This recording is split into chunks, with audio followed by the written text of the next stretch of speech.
Welcome to another episode of Foundational Voices.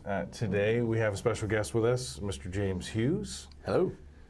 James, you joined us in January, and you bring an entirely different set of skills to our stodgy, traditional technology consulting firm. So we've traditionally only dealt with, low voltage systems, doing all the design and engineering on the backside to make all of that stuff work. And now we're bringing in an entirely new set of services. So and that's the theme of our podcast today, is really to understand what acoustics consulting is. But first, I'd like to learn a little bit more about you. What's your background? And let's talk a little bit about how this whole relationship with CRUX came to be. Yeah, definitely. So I came up from a young adult age in the world of acoustics and in some AV with an integrator. But I worked for a fairly renowned acoustician in the southeastern United States. He also is a record producer. I worked with a lot of famous artists. So very early I was exposed to a fairly high level of acoustics, acoustic design, music, that whole kind of atmosphere. I went on to join the Navy after 9/11 and went to the Naval Acoustics Academy because that seemed like a natural fit for me at the time. And that was a fairly grueling program, very high level formal education and training. Tied in with that was a lot of security, obviously, and some secret squirrel stuff because it was military. So. Sure. Was able to learn how to tie acoustics into the security world, and then also into healthcare for privacy and things like that. So it was a very well-rounded exposure to acoustics in that environment. Later on down the road, I used my GI Bill to study architecture. So I'm actually trained and educated as an architect. Practiced in the field of architecture. I'm not an architect, but worked for them for many years. So in the built environment and learning all that. I was fortunate enough that in my school of architecture, one of the leading architectural acousticians was a professor, Dr. Park. And so I studied under him for a time and was able to go even deeper into understanding acoustics from more of a physics standpoint and the built world and wall assemblies and things like that. We met in Colorado. Yeah, we met. Yeah. So a chance encounter, and here we are. So you and I kind of had a drive-by conversation a few months before, and you'd mentioned something about working with architects. Yep. So I think I just in my mind categorized, that's cool. I kind of put a pin in that. I'm like, I think I want to talk to James about what are you doing in the architectural space? And then I didn't see you until we got to South Fork, Colorado. Yeah. And then we had another more in-depth conversation. And you left out one piece of this, and that's that you are a musician. Yep. Oh, yeah. I am a musician. I've made some records and done some touring, and I still, I guess I'm still a musician. I'll still make music regularly, not to the same degree I did, but that definitely informs what I'm doing now. So, yeah. Yeah, so that's an interesting combination to have the acoustics background, the architectural background, and performing live music. I was very intrigued, that we should, and then you and I had a fairly long conversation the next day. I think we talked 2.5 hours about what is CRUX and how this could dovetail into the services we already provide. So we'll get into a little bit more of that later, but first let's really tell me what acoustics is. Sure. And I think acoustics means a lot of different things to a lot of different people, but Right. There is an actual definition Yes. Involving the science around the performance of acoustic consulting. So tell us a little bit about that. So acoustics in the context of what we're doing here at CRUX is the behavior of sound waves in the built environment. It's the human experience. It sounds simple enough. It does. It sounds simple, but there's a lot more to it than just, does this sound good? Does this not sound good? The result of a room sounding, quote, good or clear is actually the end goal of a lot of processes, a lot of things that factor into it. And so in acoustic consulting, we look at the built space, we look at literally what the walls are made of, what the floor, what the ceilings, how the room is going to be used, how many people would be in there, what are they doing in that room, what's happening in the surrounding spaces, and what are the goals and the needs, because they vary. I mean, the needs here in our podcast room are vastly different than if you're in a gymnasium, right? In a gym, you don't necessarily want a quiet, totally quiet library environment. No. Right? You do in a podcast room, right? Or in an office, you want to be able to focus, so you need some quiet. And in an office, it's more about not letting sound in than what's happening inside the room, if that makes any sense. So it is a process. There's lots of factors involved in it. And at the end of the day, does it sound good? Does it work, or does it not? And it's all about the human experience. So how do you judge if a space is acoustically good or not? Because some of that's subjective, right? It can be, yes. The listener may have a completely, like if I bring 3 people into this room, I'm probably going to get 3 different answers about, does the room sound good to you? Right. So help me with that. Sure. No 2 people here sound the same, just like color. No 2 people see a shade of green exactly the same. So there is a subjectiveness or subjective nature to acoustics, but there's also some pretty hard lines. So we know that humans hear within a certain spectrum of frequencies. And so we want to make sure that the sound that's being transmitted is within that, and that one of those frequencies or 2 is not dominating the others. When there's not a balance of frequencies for different uses, the clarity goes away. And when clarity goes away, what happens is volume goes up higher and higher and higher. You have to talk louder, right? At a restaurant, we've all been to restaurants where it's, the hip places with the concrete floors and the exposed metal ceilings, and you have to almost shout across the table to your dinner guest. Well, that's an example of maybe not the best acoustics for that room, for that use. Right. So it's a balance of the frequencies, right? So being able to go in and figure out or understand what the goals of the project or the client's goals or the owner of the building or the use of the space, or even sometimes code. There's now International Building Code just updated, which is a big reason that I'm here with CRUX now, is to service that. Well, and beyond IBC, we also have well building standards. That's correct. Yep. So now we're embracing that your health and well-being are impacted by noise and things that can cause distraction or even physical harm, depending on how bad the noise is, right? That's very true. A gymnasium, for instance, can be very loud. Without getting too much into the weeds, it can exceed OSHA standards for prolonged exposure, which can result in hearing loss, especially if it's a situation where someone is attending a gym for multiple hours several times a week. You can measure their hearing after 6 months, 12 months, and see sometimes a permanent loss of hearing at certain frequencies. So there is some quantifiable standards that we rely on. But it also is a bit subjective. That's why our acoustics is as much an art form as it is a science. Well, that makes sense to me. So, I mean, the science part of it, right? You spoke about it. You're measuring frequencies in a space, but you're also measuring your noise thresholds, right? Yes. So, you mentioned IBC's requirement for classrooms, which I believe is now requiring 35 dB noise floor. It's stringent. Which is really quiet. Very quiet. I would guess, in fact, I guessed the other day that in a normal space, it's not uncommon to be 55, 60 dB, just mechanical systems and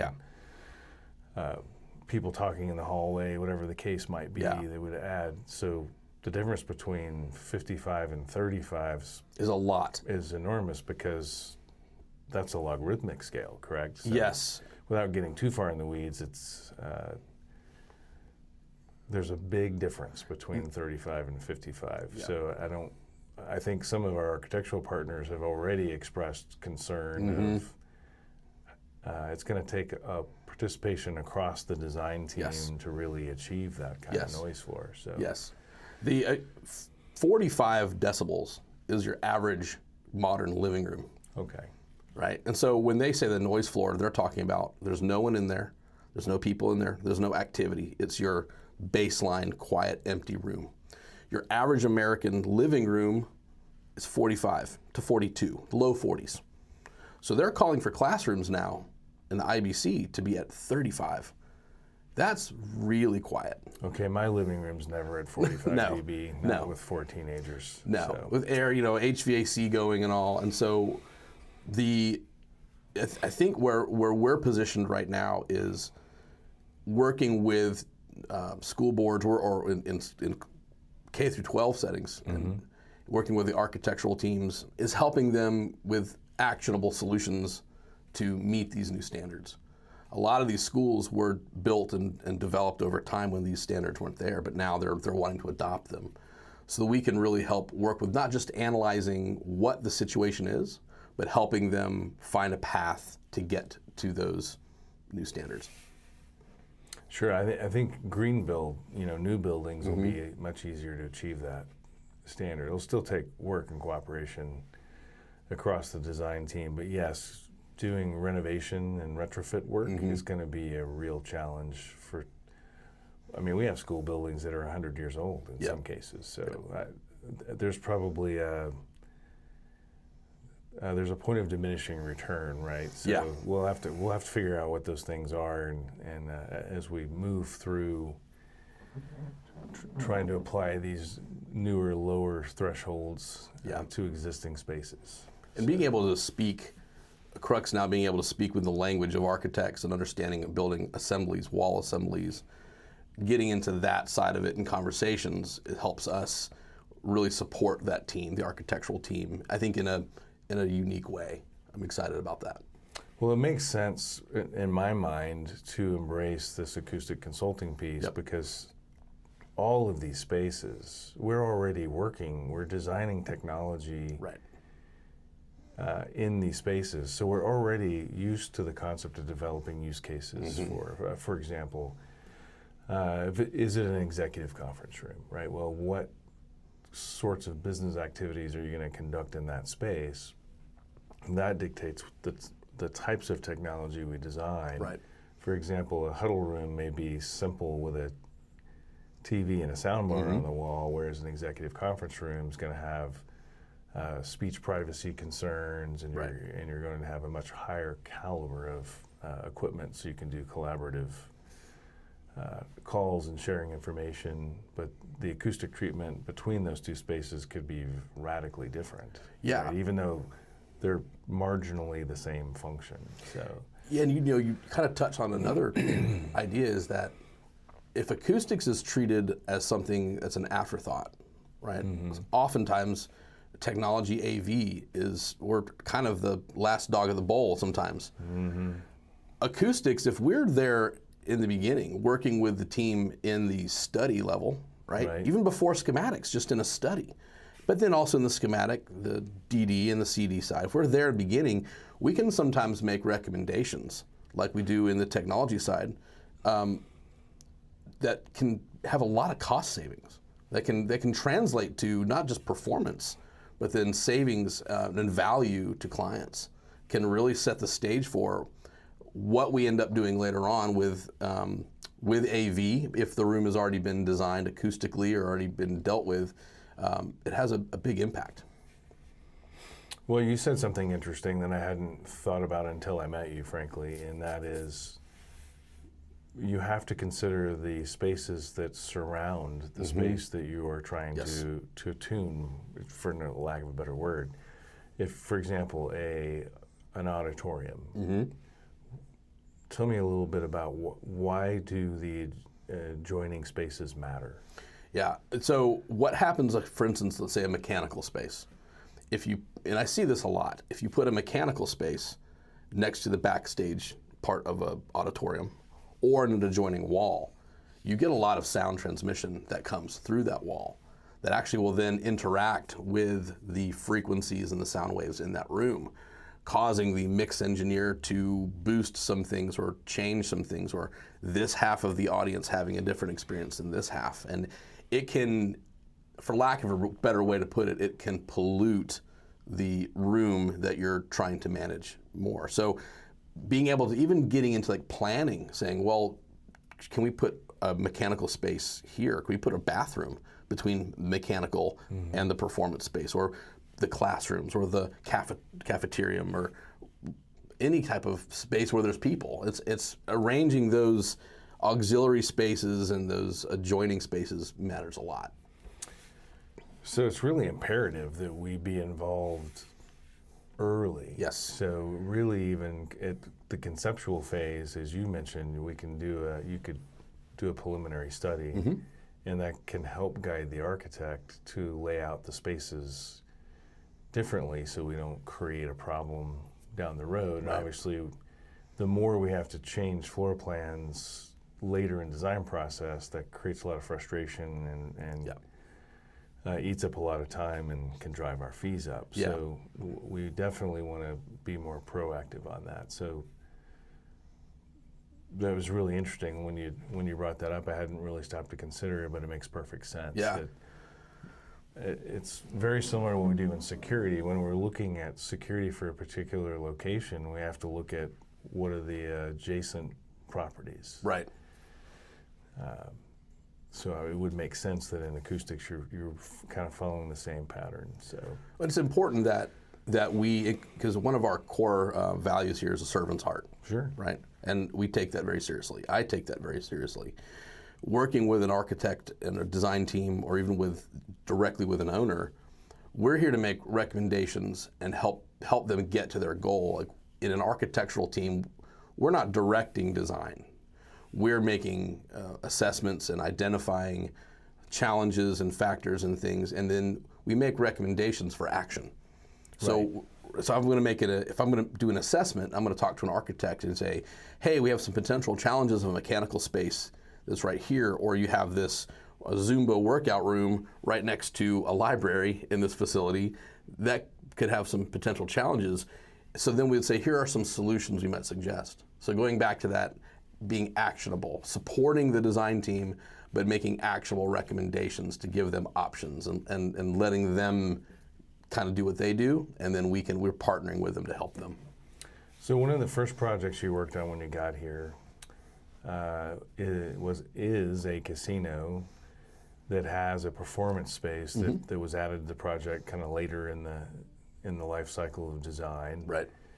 And once you engaged, you were able to help us save some cost on that project. A significant amount of cost. So tell me how that happened. So the architectural team sent us over their floor plan, and it was still in development. So this is not a built space yet. This is still in development.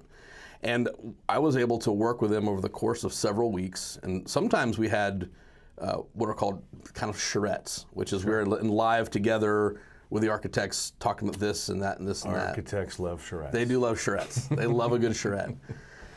So kind of we did a little bit of that and helped kind of craft the shape and angles of walls in specific ways that didn't impact the program. The architectural program was not negatively impacted, was not really altered. There were already walls that were scheduled within the design that we were able to make small adjustments that have big impacts. We were then, because of that, the AV, the front of house AV, or the entertainment speakers and that we designed later on, were able to be sized and done in a way that made the specialist, the manufacturer, grin. That, oh, this is so much better. We were able to basically have less infrastructure later on because we worked with the team early to craft the room in that way. And we set them up for success. And we're really excited to see this built and to go in and hear it. That's fantastic. So we've kind of talked about parts and pieces of what is acoustic consulting, and we've given some examples about what it is and how it works. Now I want to kind of tie it all together, right? Sure. So walk me through, what does an acoustic consulting engagement look like? Yeah. So that the folks who are watching can understand, what's the process look like? And is it the same or is it different than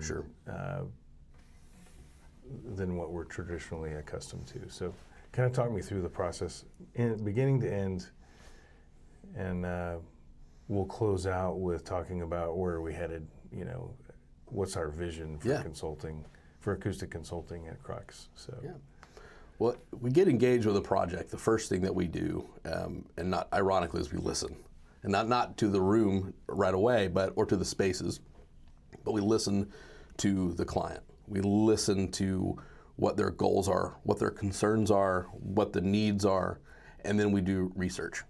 We do a lot of assessment and background, finding out what standards might apply to this space or to the use of the space. If there's any codes, anything quantifiable, we try to define. Mm-hmm. From there, we analyze and really dig in, ask for as many drawings, as much information as we can glean and collect to form this kind of whole picture of what we expect is going to be if it's a new construction, or if it's an existing one, we go and take measurements. So we get drawings, we do assessments, we do sketches, we build an as-built type of set of drawings. At that point, we start to develop what we might call hotspots in like a lighting situation or in a technology situation. We identify where potential challenges are going to be. Because again, going back to that average distribution of frequencies is what we're going for. We're going for the subjective good sound, right? So we'll identify, well, this is a lot of glass over here. Well, that has a 0 to 0.15 NRC rating, which is terrible, right? So we know that's going to have a big impact. Well, we like a lot of glass in our modern buildings, so we'll need to deal with that.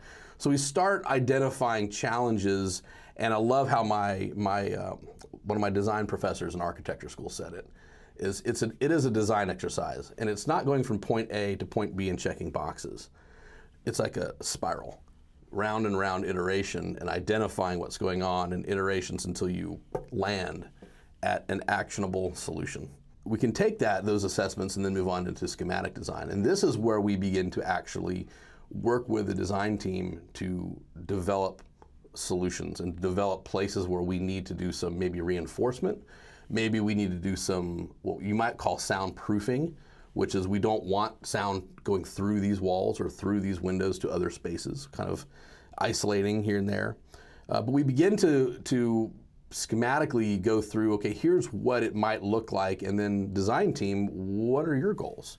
What's going on with the interior design? Do you have artwork? Do you have themes in the room? What are you doing, and how can we support that? And then in design development, we really get into that side of it, where we go, okay, for instance, at the casino project, they were doing some wainscoting on parts of the walls. Well, that had a big impact on how we would do acoustic treatment, because you can't run the same acoustic treatment on the wainscoting as you can up on the gypsum. There's just some different needs. So working with them and understanding that, and again, going back to listening to them and taking in and serving their needs is how we went about that. And then into construction documents, that would really be where we kind of put it all together in a deliverables package that has our evaluation, that has our narrative, that has our recommendations, products, things. And sometimes if there's a need for some sketches and elevations and some documentation on where to put paneling, if we use some acoustic panels and treatments or bass traps, things like that, we would put that together for the architect or for the owner. Okay, that's a lot. It is a lot. That's and a lot maybe of work. more, yeah, it's a lot. It may have been more than you're asking, but No, that's exactly what I was asking for.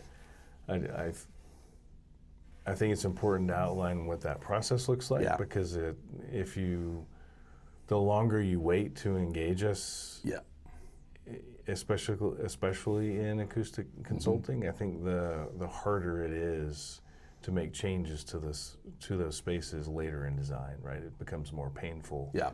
And then you're having to deal with moving adjacencies and all of that stuff that will make your head explode if you wait till late in DD or even CD to tackle this. Yeah. So, there's also CA. I didn't mention that doing CA work. Construction administration is. Tell us, what does that look like? From your world. We would come back once something is built and put in place, and we would come back and actually take measurements. So we do measurements ahead of time for decibel levels. We could actually measure frequencies, individual frequencies and frequency response both before something is built. Take that back. If it's an existing space, we can take those measurements. If it's not an existing space, we have expectations of what that would be based on our assessment of drawings and design. But in construction administration, we would come back, and once all the acoustic treatment is done, maybe the coatings are put on the metal, all the things we have to do, we can evaluate that room. And So we can you're say, going to measure against what you were expecting. yep, essentially. And Yep. potentially make changes or do remediation if it's not hitting the mark. That's true. Yes, that's correct. And then we have one other thing that we do, tuning, which we've talked about. It's a service that we're offering, which is 12 months after everything's done. Your certificate of occupancy is done, CA is done. 12 months later, we can be retained by the client to come back and do another assessment. Because the reality is, once a space begins to get used, there's always modifications. There's always slight differences. Maybe there's a reason they put up some tapestries or some banners or different things in the room, or they got different furnishings a year later, and that's changed. Because furnishings are something that we do factor into the acoustics. We make recommendations on types of materials and things for furnishings as well. But doing a tuning a year later helps kind of focus things back to what the goals were. Because clients are, when they hire us to come in, they're saying, hey, we understand, we value the acoustic performance of this building or this space. And so why wouldn't we want to do a little touch up 12 months later with CRUX to kind of help keep things where our goals are? So, Excellent point. I would think that could be an eye-opening experience, because a client often changes how they use the space Yes, in a year. they Right? do. I mean, in education, that happens all the time. Corporate America is known for constantly reshuffling that's right. spaces. So you may have tuned a space for a specific function, and then we're not using it for that function anymore. Right. So I could see how that would be a valuable approach. So we've talked about what acoustics is. We've talked about kind of the process we use on our acoustics engagements. Now let's talk a little bit about what is our vision for the future. Acoustics consulting is a very specific, niche-y thing. So in your mind, where are we headed? I hope that, I just hope, my goal is that CRUX is known as the place that you go when you need it all wrapped up together with a bow on it. That you say, we have this facility coming, we have this renovation happening, we have these needs or these concerns. How do we deal with this? Well, they call CRUX, and we come in and we work with them from day one, and we are shouldering the lion's share of the headache of this kind of stuff, of acoustics. And then integrating it with technology, integrating it with AV, integrating it with security, right? Because it could be a security, a police station, you have an interview room, you want to make sure that the person next door maybe can't hear what this person's saying. Right. So is it fair to say, because in that situation, a lot of times when there's not an acoustic consultant on board, the architect designs a space, and then we need speech privacy. Right. Well, now I have to go buy hardware and suspend it above the ceiling and create white noise. Right. In order to achieve that speech privacy. And it doesn't mean I can't hear the person on the other side of the wall. It means I can't really understand their speech. Correct. Is it fair to say if I had maybe paid more attention to the acoustic performance of that space, maybe I won't even need to go invest in all that technology? Yes. Save a lot of time and money that way. So as much as I want to design your speech privacy system, I want to be a good steward of our clients' money. That's right. And I want you to not need it in the first place. That's right. That's right. So that's what I think a lot of the aspects of what we do as consultants is we try to save our client money across all of the different disciplines that we're engaged in. For example, if we design security correctly, we can reduce the reliance on electronic systems. That's right. So if we lay the building out using SEPTED principles, we're going to use less hardware. It's the same, potentially the same opportunity in acoustic consulting, right? As if we craft the spaces correctly, now I can not have to rely on electronics to overcome deficiencies in that That's right. space. That's right. Is that a fair statement? 100%. That is totally correct. We want to, like you said, good stewards. We have a servant's heart, but we want to be good stewards. We oftentimes work in the public space, so we're dealing with public money. We want to be wise with that. We want to be wise with our private clients. Completely. You know? It's the owner's money, and if that owner is a school system, if that owner is a big corporation, we want to do our very best at designing the best-in-class spaces and doing it as cost-effectively as we can. Yep. So, I think to sum it up, my vision is for the acoustics consulting of CRUX to be a place where people have confidence and trust, knowing that we have their best interest at heart.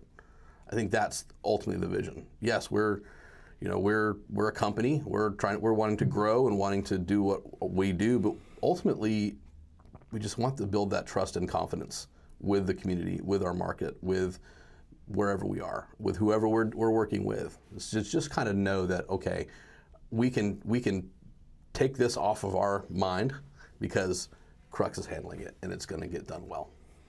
So this fits perfectly in the overall CRUX vision, because our vision's always been to create safe, connected, healthy spaces. And this just adds to our ability to achieve those goals. Right. And so I'm excited about where we're going. I'm excited to have you here with us. And thank you for spending some time with us today on the podcast. Well, thank you guys. We're going to wrap for today. And if you have questions about our acoustics consulting practice, please send us an email, reach out, and we will be happy to get right back to you and give you more specific information.